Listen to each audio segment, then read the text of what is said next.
Haciendo un repaso a la estructura de nuestro hospital que ha sido destinada a esta enfermedad emergente que estamos viviendo en esta pandemia, usted sabe que tenemos una torre entera del hospital dedicada a la internación COVID. Consta de 3 pisos y una planta baja.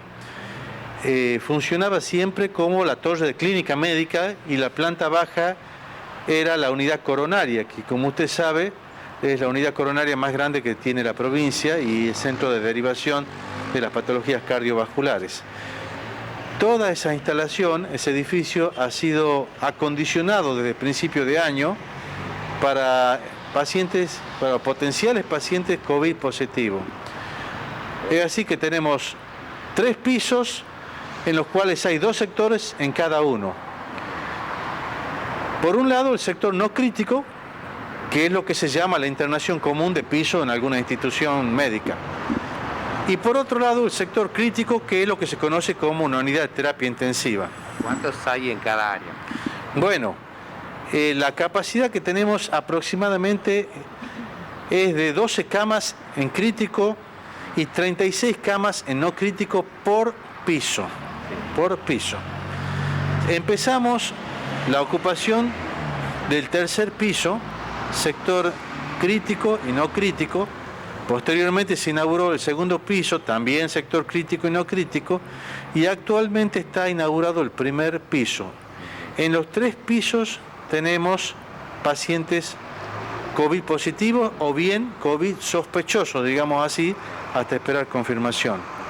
La planta baja, que la unidad coronaria fue trasladada, o sea, la unidad coronaria verdadera fue trasladada a otra instalación del hospital, que es a la unidad de UTIM, que es cuidados críticos intermedios, y quedó actualmente libre porque vamos a destinar las 18 camas que hay ahí, que tienen respirador, también a eventuales pacientes COVID, para lo cual se están haciendo obras de acondicionamiento, digamos, en forma acelerada para tener a disposición en pocos días. Entonces, ¿cuánto va a ser la capacidad y cuánto hoy está ocupada? Bueno, yo le doy la capacidad de lo que le acabo de decir, los 3 pisos, más los 18 camas de la unidad coronaria. Sí. ¿Y cuántos pacientes tenemos internados en este momento? COVID positivos, en el sector no crítico tenemos 26 pacientes confirmados. En el sector crítico tenemos 4 pacientes confirmados, pero en la misma torre tenemos internado 32 pacientes sospechosos de COVID. Estamos esperando la confirmación del hisopado. Esa es la situación actual de nuestro hospital. ¿Mayores de edad, promedio jóvenes? Sí, bueno, usted sabe que este es un hospital de adultos, son todos mayores de edad. Tenemos pacientes de, digamos, adultos jóvenes, digamos, y pacientes añosos, que son los que más predominan. ¿Algunos críticos? Sí, sí, y lamentablemente tenemos una paciente de 22 años que está en situación crítica, está en asistencia respiratoria mecánica, que es la paciente más jovencita que tenemos. ¿Los críticos de otra edad? Sí, tenemos paciente mayor, paciente que está también en estado crítico, un paciente que está complicado por diálisis, hemodiálisis, que ya viene con insuficiencia renal crónica hace mucho tiempo y lamentablemente adquirió ¿Doctor? La enfermedad hace unos días atrás. Sí, ¿Y esta paciente joven tenía otro tipo de comorbilidades? La comorbilidad conocida es el sobrepeso, de ahí no hay otra comorbilidad conocida de esta pacientita. Y quiero hacerle otra pregunta respecto de que, bueno, ahora también cambió un poco la modalidad respecto a los casos sospechosos, ¿sí?, de coronavirus, en donde se les pide que se autoaíslen. ¿Qué opina usted sobre esta nueva modalidad también?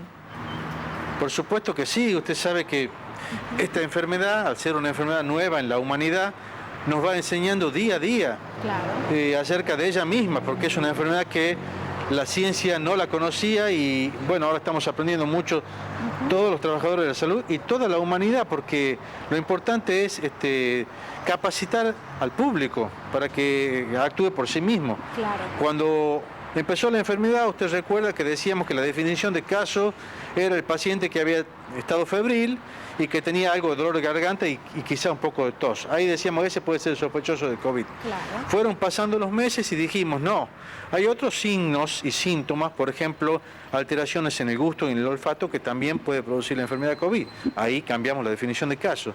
Y hoy en día podríamos decir de que, aparte de esos signos, también se pueden agregar los pacientes que tengan diarrea, dolor abdominal o vómitos, como pacientes como definición de caso. Es decir, todo eso lo fuimos aprendiendo.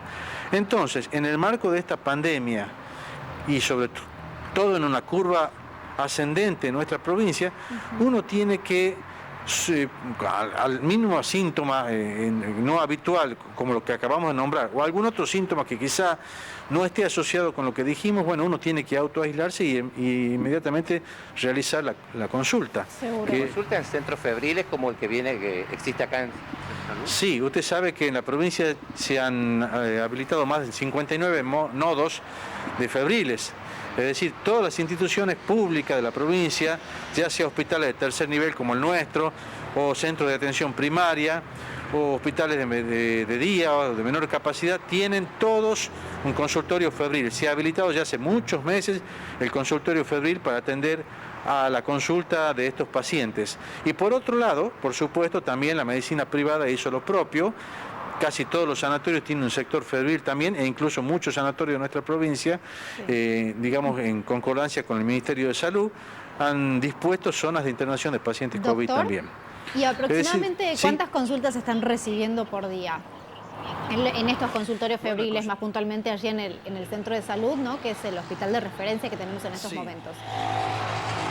Bueno, cuando abrimos el consultorio febril, que está separado de la Guardia General, digamos, está aislado, como todos los consultorios febriles, usted sabe que nosotros somos un hospital de referencia, de primera línea de COVID, entonces la mayoría de las consultas venían acá.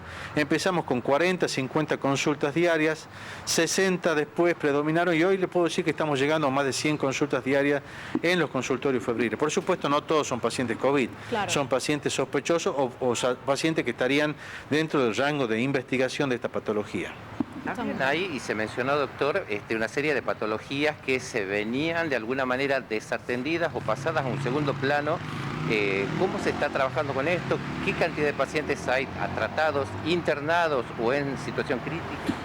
Bueno, muy buena pregunta. Como usted sabe, la recomendación de la Organización Mundial de la Salud ha sido que las patologías no urgentes, algunas quirúrgicas y otras a lo mejor no, que no revistan compromiso de la vida ni estricta necesidad de realizarse un tratamiento quirúrgico actual, podían ser un poco diferidas, esperando por supuesto a estabilizarse esta pandemia y poderla mejorar. Eso ha ocurrido en todo el mundo. Esa ha sido una recomendación de la Organización Mundial de la Salud y en nuestro país de la Asociación Argentina de Cirugía hizo la misma recomendación y eso es lo que nosotros hemos impartido a nuestra comunidad, y tanto en la medicina pública como privada, de tratar de postergar las cirugías, por ejemplo, no urgentes, las cirugías electivas, las programadas, que se puedan postergar, por supuesto.